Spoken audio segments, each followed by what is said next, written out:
You have come here not because you are calm, but because somewhere within you there is a pressure building that has no name, a tension that feels older than thought itself. I speak to you now as I have spoken to many before you, not as a man addressing a crowd, but as one consciousness leaning toward another, sensing the invisible strain in your inner structure. You may call yourself an empath, or you may simply know that you feel too much, that the world enters you without permission, that the moods, wounds, and unlived lives of others seem to pass through your nervous system as though it were a porous membrane. And it is precisely here, in this excessive openness, that the most dangerous moment waits in silence. I must tell you something that is rarely understood. The empath does not break suddenly. The snapping you fear, or secretly sense approaching, is not an explosion that appears from nowhere. It is the final sound of a structure that has been cracking for a very long time. Far beneath awareness, what you experience as sudden rage, numbness, withdrawal, or even cruelty is in fact the psyche's last attempt at self-preservation when consciousness has failed to listen. You see, the empath lives under a peculiar illusion.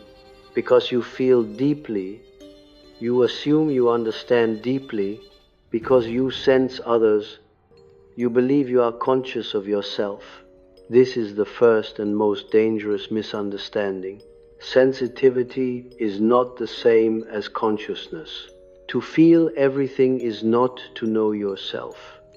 Often, it is precisely the way one avoids knowing oneself. The empath's attention is habitually directed outward, attuned to the emotional weather of others, while the inner landscape remains unexplored, unbounded, and therefore unprotected. In the psyche, what is not given form becomes fate. What is not consciously contained will seek expression through the body, through symptoms, through compulsions, and eventually through what appears as a breakdown. The empath snapping is not a moral failure, it is not weakness. It is the eruption of the shadow that has been denied a voice for too long. The shadow, as I have observed it across countless lives, is not evil in itself. It is simply that which has been excluded from the image you hold of who you are. For the empath, the shadow is often composed of anger, selfishness, hardness, refusal, and even cruelty, qualities that were judged unacceptable early in life. Perhaps you learned very young that love was conditional upon your capacity to understand, absorb, and soothe others. Perhaps you survived by becoming emotionally intelligent before you were emotionally protected. In such a case, empathy is not merely a trait, it is a strategy. But strategies that save the child can destroy the adult. What you call snapping is the moment when the shadow no longer accepts exile. It is the psyche's revolt against a one-sided ideal of goodness. I have seen this pattern repeat itself with frightening regularity. The kindest person becomes suddenly cold. The most patient becomes explosively angry. The most forgiving becomes ruthless. Observers are shocked, and the empath is ashamed, believing something monstrous has awakened within. Yet nothing new has appeared. What has emerged is what was always there, waiting. The danger lies not in the shadow's appearance, but in its unconscious eruption. When anger is denied, it does not disappear, it becomes resentment. When resentment is denied, it becomes contempt. When contempt is denied, it becomes destructive behavior toward others or toward the self. The snapping is the moment when psychic pressure exceeds the ego's capacity to maintain its idealized self-image. I want you to understand this clearly. The empath who snaps is not becoming someone else. They are becoming whole, but without guidance, without symbols, without consciousness. And wholeness without consciousness is chaos. There is a dream I once encountered in a patient who described herself as endlessly compassionate, endlessly exhausted. In her dream, she stood beside a river swollen by rain. The water was dark, fast, uncontrollable. She knew, without being told, that if she stepped into it, she would be carried away. Yet she felt compelled to enter, because she believed others were drowning downstream. As she hesitated, a figure emerged from the forest, a woman with iron hands and eyes like stone. This figure pushed her violently into the river and walked away without remorse. My patient woke in terror, convinced the dream meant she was becoming cruel. But the dream spoke a deeper truth. The iron-handed woman was not an enemy. She was a neglected archetype of boundary, of refusal, of necessary hardness. The psyche had created a violent image because gentler signals had been ignored for years. The snapping, in this case, would have been the river taking her entirely. The empath's greatest danger is not that they will hurt others. It is that they will lose themselves so completely that destruction becomes the only remaining language the psyche can speak. You may have noticed moments when your body reacts before your mind does: tightness in the chest, sudden fatigue, inexplicable irritation, or a desire to disappear. These are not inconveniences. They are messages. The body remembers what the conscious mind refuses to acknowledge. When you override these signals in the name of kindness, spirituality, or moral superiority, you participate in your own fragmentation. The archetype most active in the empath is often the wounded healer. This figure possesses great sensitivity to suffering, but carries an unhealed wound that secretly governs their life. The healer believes their value lies in their capacity to endure pain for others. Yet every archetype, when lived unconsciously, becomes a trap. The wounded healer who never tends to their own wound will eventually bleed into everyone around them.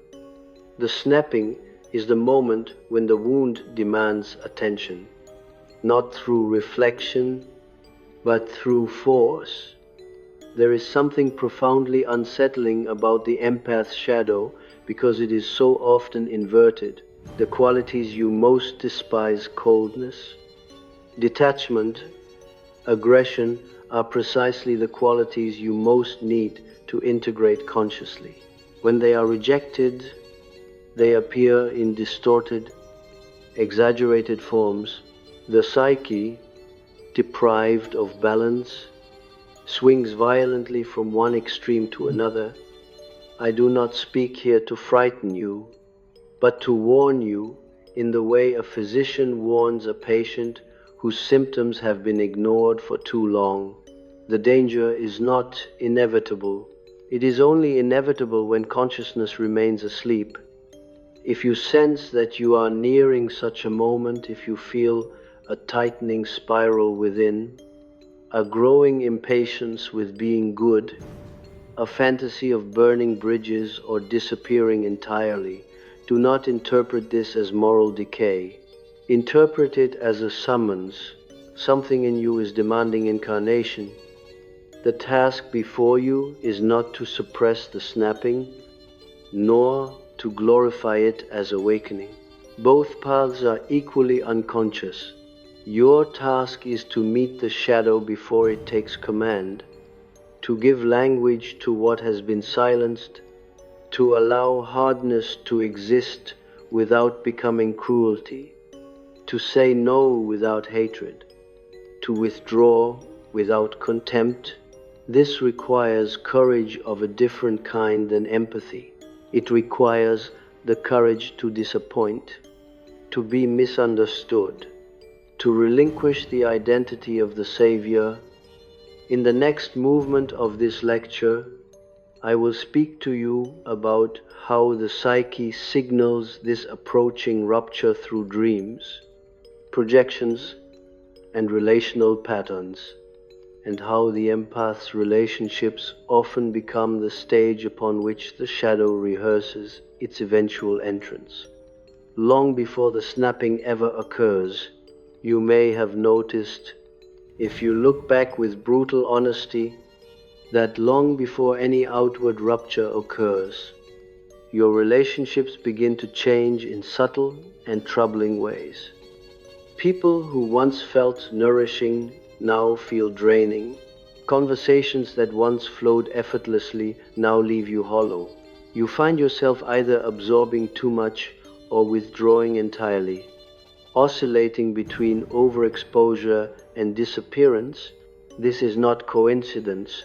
The psyche always rehearses its transformations in the theater of relationship before it dares to enact them within the individual alone.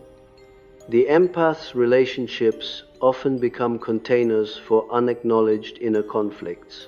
Because you are skilled at sensing others, you unconsciously invite them to deposit their unresolved material into you. This arrangement feels meaningful at first. You feel needed, seen, perhaps even indispensable. But what is rarely understood is that this dynamic slowly erodes the boundary between what belongs to you and what belongs to the other. The psyche cannot tolerate such confusion indefinitely. When identity becomes blurred, aggression arises as a compensatory force. Aggression, in its original psychological sense, is not violence. It is the energy of separation, the force that allows the ego to say, "This is me," and "that is not." When this energy is repressed in the empath, it does not disappear. It turns inward, manifesting as self-criticism, exhaustion, depression, or vague physical symptoms that medicine struggles to explain. Or it turns outward in distorted form, emerging suddenly as cutting words, emotional withdrawal, or actions that shock both you and those around you. This is why snapping feels so foreign. It is experienced as possession rather than choice. One moment you are the one who understands, who absorbs, who forgives, and the next you are overtaken by something sharp, decisive, and seemingly merciless. The ego, having long identified with softness, cannot recognize this other voice as its own. Yet it is precisely because this voice was never allowed a seat at the table that it now storms the room. Dreams, at this stage, often become darker and more insistent. You may dream of locked rooms, of animals that snarl or bite, of fires that spread beyond control, or of being chased by figures whose faces you cannot see. Many empaths dismiss these dreams or interpret them morally as signs of inner corruption. This is a tragic misunderstanding. Dreams do not accuse, they compensate. They reveal what consciousness refuses to live. If you dream of being pursued, ask yourself not who is chasing you, but what part of you is trying to reach you. If you dream of destruction, ask not what you fear losing, but what must be destroyed for life to continue. The psyche does not speak in the language of comfort. It speaks in images that disturb, precisely because disturbance is required to break through habitual blindness. Projection also intensifies as the snapping approaches. You begin to see cruelty, selfishness, or manipulation everywhere. You feel surrounded by people who take too much, who give nothing, who do not see you. While there may be truth in these perceptions, their emotional intensity often reveals something more. The shadow you refuse to claim seeks embodiment through others. What you cannot tolerate in yourself, you encounter endlessly in the world. This is why the empath often feels persecuted just before a rupture. It feels as though everyone is demanding too much, crossing boundaries, ignoring your needs. In reality, these external pressures mirror an internal crisis. The psyche's demand for differentiation. Until you can say no inwardly, the world will force you to say it outwardly, often in ways that feel destructive. There is a moment, often quiet and easily missed, when the snapping could be transformed into consciousness. It appears as a subtle but persistent feeling that your life no longer fits you. Roles you once inhabited with ease now feel like costumes that itch and constrict. Values you once defended unquestioningly begin to feel hollow. You may feel guilt for these thoughts, believing them to signal ingratitude or moral decline. But guilt is frequently the guardian of stagnation. At this threshold, many empaths double down on their old identity.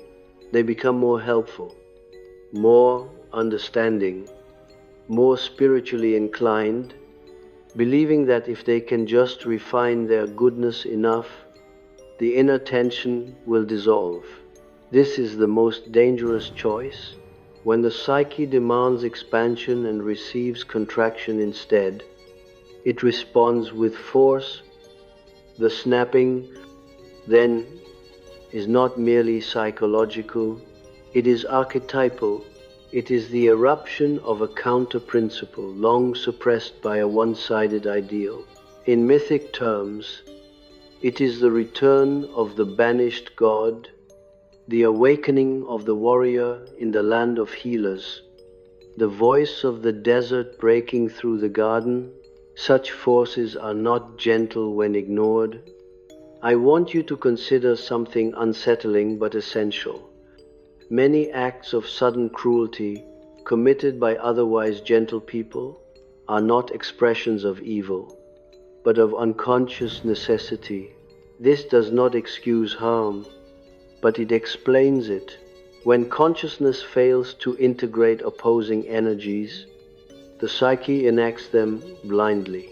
Responsibility lies not only in what we do, but in what we refuse to know.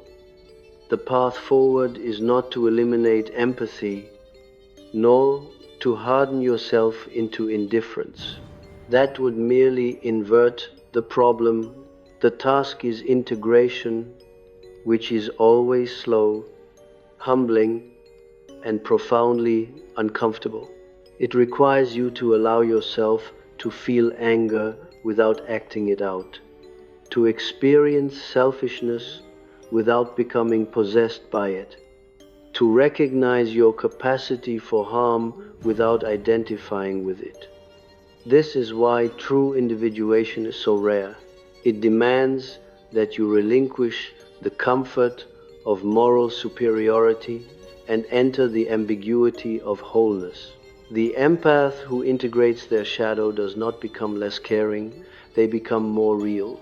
Their compassion gains weight because it is no longer compulsive. Their kindness becomes a choice rather than a reflex. If you do not undertake this work consciously, the psyche will do it for you through crisis. Relationships will shatter, bodies will collapse, or meaning itself will disintegrate until you are forced to listen. The snapping is not punishment. It is the psyche's last invitation before it resorts to drastic measures. In the next unfolding of this reflection, I will speak to you about the moment itself, the inner mechanics of snapping as it occurs, and how, even within that terrifying instant, there exists a narrow but potent possibility for transformation rather than destruction. If one knows how to remain present to what is breaking without fleeing into shame or denial, when the moment itself arrives, it rarely announces itself with drama. It comes first as a compression of time, a strange narrowing of inner space. You may feel as though something is rushing toward you from within, or as though the world has suddenly become intolerably loud, intrusive, or meaningless. Thought loses its fluidity. The psyche contracts around a single demand: stop. And because this demand has been ignored for so long, it does not whisper, it seizes. In this instant, consciousness is at risk of collapsing into instinct. The ego, exhausted from years of mediation, loosens its grip, and what rushes in feels alien, overpowering, and absolute. This is why snapping is remembered not as a decision, but as something that happened to you. Words are spoken that feel irreversible. Bonds are cut with a finality that shocks even the one who cuts them. Or, just as often, the snapping takes the form of a profound withdrawal, a disappearance so complete that others feel abandoned without explanation. Yet even here, at the edge of psychic rupture, there is structure. The psyche does nothing randomly. What appears as chaos is often a crude attempt at reorganization. The snapping is the psyche's emergency measure when gradual adaptation has failed. It is the psyche's way of saying that the old form can no longer hold what is trying to live through you. To understand this, you must abandon the moral lens through which you may be judging yourself. Morality, when prematurely applied, becomes an instrument of repression. What is required in this moment is not self-condemnation, but observation. If you can remain inwardly present, even for a fraction of a second, something extraordinary becomes possible. The danger of snapping lies not in the intensity of the emotion, but in identification with it. When you say inwardly, "This anger is who I am," or "This coldness is my true self," you become possessed. But if you can say, "Something in me is angry," a space opens. That space is consciousness. And consciousness is the only force that can transform instinct into meaning. I have seen individuals who, in the very midst of such an eruption, experienced a strange doubling. One part of them was furious, cutting, decisive. Another part stood back, watching with a kind of horrified clarity. That observing part is not weakness. It is the nascent self, the organizing center of the psyche, attempting to assert itself amidst fragmentation. But this observing capacity must be cultivated long before the crisis if it is to hold. Without prior inner work, the snapping overwhelms it entirely. This is why I insist that the empath's danger is not sensitivity, but unconsciousness. Sensitivity without reflection becomes liability. After the snapping, shame often follows like a shadow. You replay the moment endlessly, trying to understand how you could have become so unlike yourself. This shame is understandable, but it is also treacherous. If you collapse into it, You miss the message encoded within the rupture. Shame drives the psyche back into hiding, reinforcing the very split that caused the snapping in the first place. What must be asked instead is not, why did I do this? But, what has been trying to live through me that I would not allow? The snapping is not merely destructive, it is revelatory. It exposes the falseness of an identity built solely on adaptation. It reveals where life has been sacrificed for acceptance. Often, what emerges is a hunger you were taught to disown, the hunger for rest, for solitude, for recognition, for power over your own time and energy. Power, in particular, is a word that makes many empaths recoil. They associate it with domination, cruelty, or corruption. Yet, psychic power is simply the capacity to act from one's center rather than from compulsion. When this power is disowned, it does not disappear. It appears in distorted form, erupting when restraint collapses. There is an image that recurs in many traditions, the breaking of the vessel. In alchemical texts, the vase must be shattered so that transformation can proceed. The empath snapping is such a breaking. The old container constructed from goodness, endurance, and endless understanding can no longer contain the psychic material pressing against it. Something must give. The tragedy is that many empaths interpret this breaking as failure and rush to repair the old vessel exactly as it was. They apologize excessively, over-explain, self-flagellate, and recommit themselves to the same patterns that led to the rupture. This is not healing, it is regression. True repair requires a new form, one that includes what was previously excluded. This is where the work becomes slow and lonely. You may find that those who benefited from your previous self resist your change. They may accuse you of becoming selfish, cold, or unrecognizable. This resistance is not proof that you are wrong. It is evidence that the old equilibrium is dissolving. The psyche does not evolve without disturbing its surroundings. At this stage, dreams often shift again. Where once there were chases and fires, there may now appear images of thresholds, crossings, or unfamiliar landscapes. You may dream of leaving a familiar house and entering a wilderness, or of shedding skin, or of meeting figures who neither threaten nor comfort you. But simply observe. These dreams signal that the psyche is reorganizing around a broader center.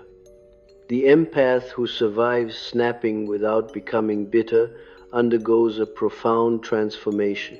Their empathy becomes selective rather than indiscriminate. Their boundaries are no longer defended with guilt, but with quiet certainty.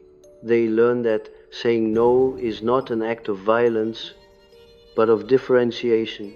They discover that withdrawal, when conscious, is not abandonment but restoration. Yet, I must warn you, there is no return to innocence after this. Once the shadow has shown its face, you cannot unsee it. But this is not a loss, it is a gain of gravity. Your kindness, having passed through fire, acquires weight. It is no longer naive. It knows what it costs. If you refuse this integration, if you insist on clinging to the image of yourself as only gentle, only understanding, the psyche will repeat the lesson with increasing severity. What is not learned symbolically is learned literally. What is not reflected upon internally is enacted externally. The psyche is patient, but it is relentless. The snapping, then, is not the end of the empath. It is the end of the empath's unconsciousness. Whether it becomes a doorway or a dead end depends entirely on your willingness to remain with what has been revealed, without rushing to erase it or explain it away.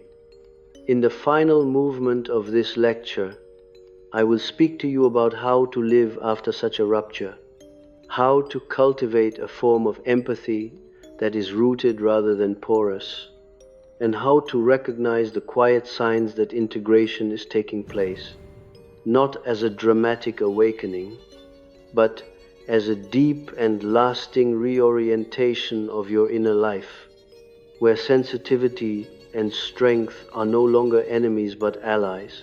What follows the rupture is not clarity, but silence, not the peaceful silence that is often idealized, but a strange, hollow quiet in which the old reflexes no longer function and the new orientation has not yet taken shape.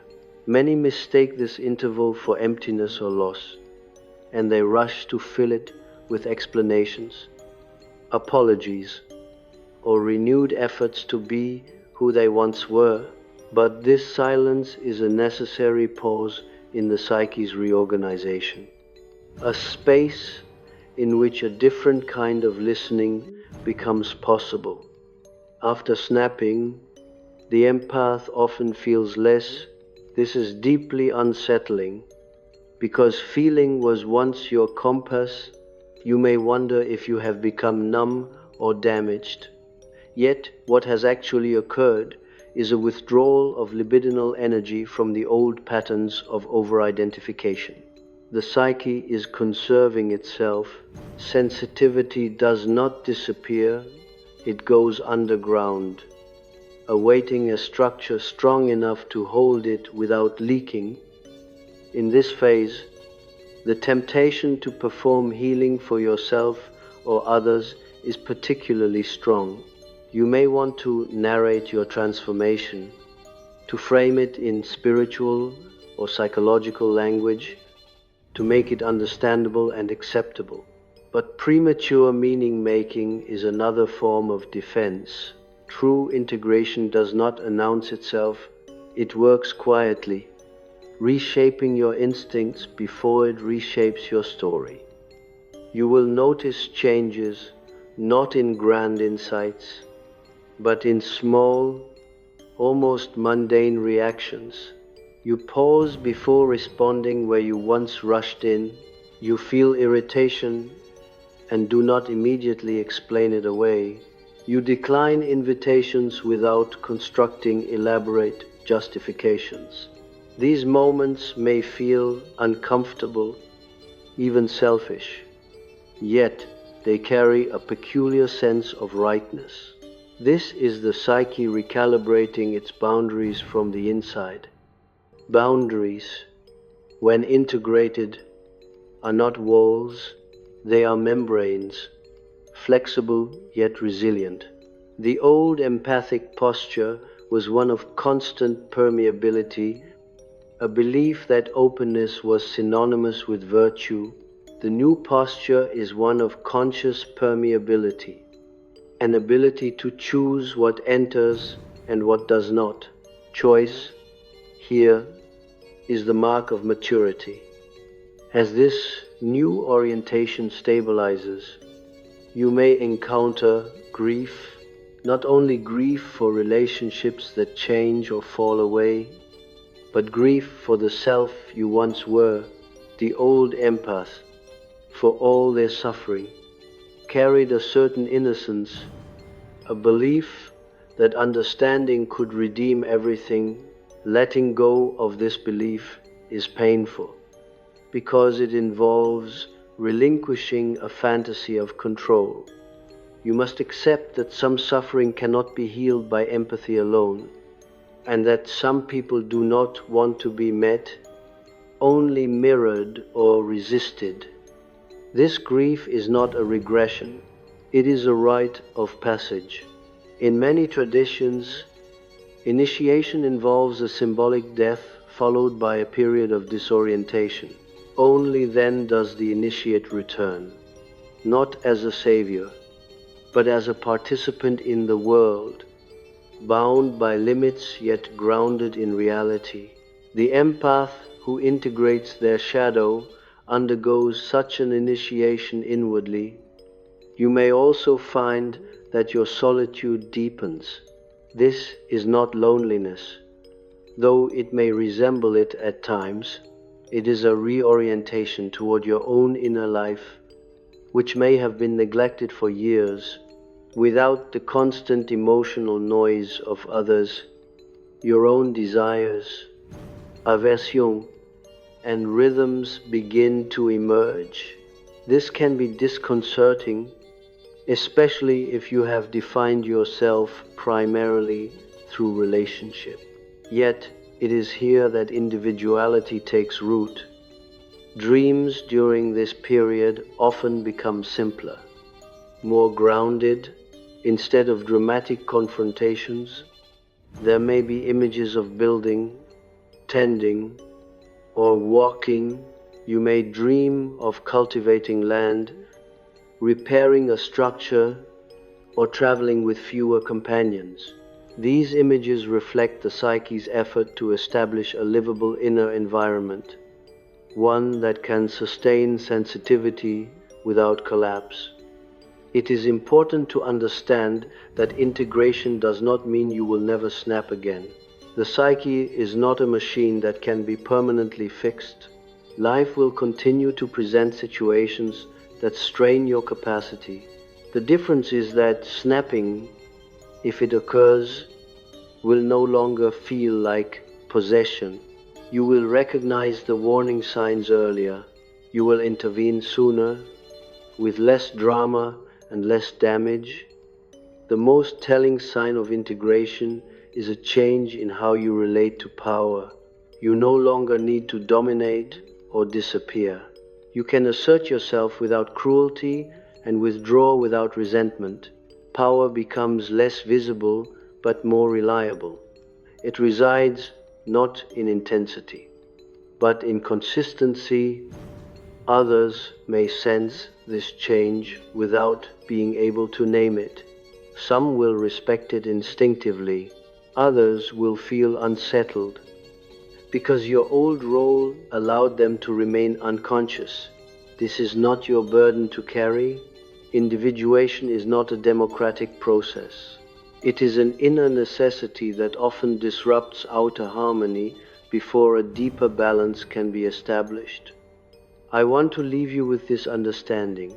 The most dangerous moment for the empath is not when they snap, but when they believe snapping is their true nature. That belief freezes the psyche at the point of rupture. The snapping is a message, not an identity. It tells you where life has been denied, where boundaries have been eroded, where the shadow has been starved of recognition. If you can hold this knowledge without self-deception or self-hatred, the snapping becomes a turning point rather than a collapse. You emerge not as someone hardened against the world, but as someone rooted within it. Your empathy, having passed through the fire of consciousness, becomes something rarer and more valuable, a presence that can meet suffering without being consumed by it, a capacity to feel without losing form.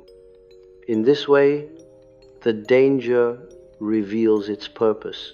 The snapping, feared and misunderstood, becomes the psyche's dark mercy, forcing the empath to choose between endless self-erasure and the difficult, humbling work of becoming whole.